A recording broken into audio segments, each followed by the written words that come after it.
It is Wednesday again, and we are here for our Mastiff Home Buyers sponsored homeowners lunch and learn is what we're calling it. So it is virtual, so obviously we are not offering lunch, but we are offering information that is useful to homeowners and hope that people will tune in because these will be short bits. We can always offer more information if folks are particularly interested in a specific topic. But I hope to have some folks join us live.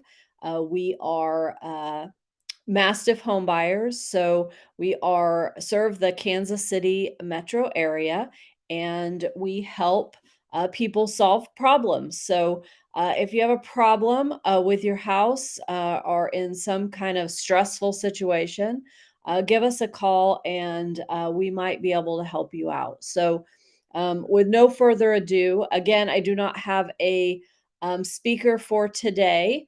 Hopefully, we'll get some more in the pipeline soon. But these days where I don't have a speaker or a guest to come on, expert, I'm going to just cover a topic shortly that may be useful to you as a homeowner or just other regular non homeowner. Some of this information would be useful for renters as well, but we are targeting information for homeowners in particular. So, but keep your eye out. We would appreciate any love that you can give us, sharing, liking our content, letting other people know that we're here.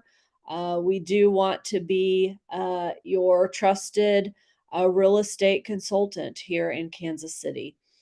So, with no further ado, I'm going to talk today about communication. And you think, what does that have to do with me being a homeowner? Well, as a homeowner, we have to communicate with a lot of different people. From the beginning, we talk to our realtor. If we have a realtor, we have to communicate with our mortgage lender. Then, once we own the home, there are all sorts of people that we have to communicate. Sometimes it's the neighbors, sometimes it is the uh, lawn person. We have to communicate with maintenance people who come over and have to maintain our property, or maybe we have a issue with our air conditioner and we need to communicate with service folks. So communication is really, really important to make sure that there are no misunderstandings and that we are getting the point across that we need to make. So, sometimes that's hard. Now, if we're in person, it's always good to make eye contact. So, if we come out and we talk to you, that is one of the reasons that I want to meet with people in person when we are interacting with folks, because eye contact is very important.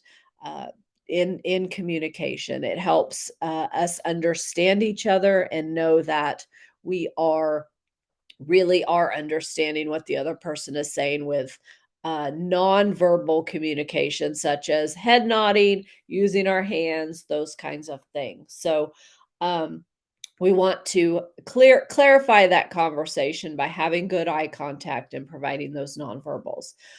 We also want to learn to listen.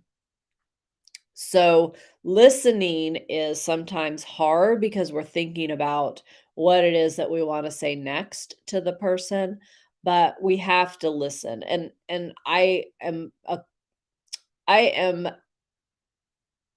guilty of this. I was trying to think of the right word, but I am often guilty about not listening. When I have a service person that comes in and they're telling me something, and I'm like, yeah, okay, well, my mind is distracted sometimes. And, that doesn't do any justice to the communication. So I need to make sure that I am listening to what they're telling me and possibly repeating it back so that I know that I understand correctly what it is that they're trying to tell me. So we don't want to just have it be um, a scenario where, you communicate something, the other person waits for to communicate back, and we're only thinking about what we want to say in our head and not truly listening to the other party. So, the other thing that we can do to really improve communication is once we hear and we communicate the back what we're understanding or repeating what we're hearing from individuals, writing it out, writing things down will certainly help clarify. Is when you see something in writing, it gives you a different perspective than when you just hear it. You're able to write it, see it. Sometimes when I write things down, I may note that, well, that wasn't really what I was thinking. And when I'm trying to write it out, it doesn't come out exactly the same. So, write it out. If you are those service folks are coming in and providing a service to you, ask for what they told you in writing to be part of your service ticket or whatever it is, so that you have that information in writing with them. If you're interacting with someone else, it's good for you also to write things down and, say, here's what I expect from you. If you're having a person do your lawn, for example, what are the expectations? Where are the edges of the lawn that they are supposed to be mowing or weed eating or whatever it is that they're doing for you?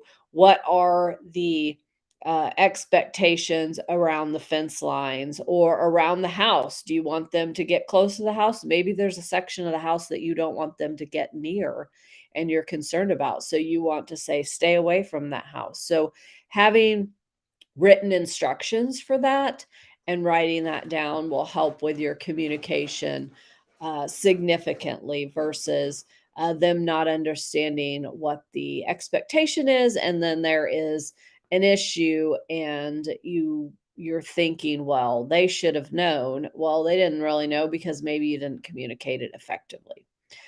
So those are just three tips for communicating better. You can use these tips not just as homeowners, but with as renters. I think communication with your landlord is really important, and if you are a landlord, using these tips and actively listening to your tenants and writing down what your expectations are and having your tenants write down what they're hearing, what their expectations are, will certainly help with improved communication.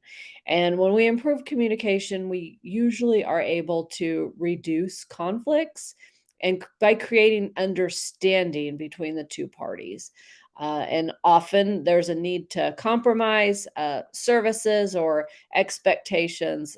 We sometimes have to change ours a little bit, but that is part of the process. So, uh, again, my name is Angel, and I am the CEO of Mastiff Home Buyers. I'm going to wrap this up really short today, and I hope that we have some great guests coming up in January. Actually, I know that we will. We're going to be talking about some deed transfers, what to do and what not to do. We may have some folks who join us to talk about uh, mortgages. Sorry, mortgages, and we've had the topic of solar. We may have more topics like that, and tips and tricks around things that you need to do to keep your house safe from an electrician is something else that we're going to have in the pipeline. So please join me. And again, I appreciate you liking, commenting, ask questions in the comments. We can certainly get back to you and answer some of those questions in the comments. And if you'd like to have a conversation, I am always here. You can reach out to me at angel@mastiffhomebuyers.com, or you can call me at 816-535-0076. And you all have a wonderful Wednesday, and I will See you next week.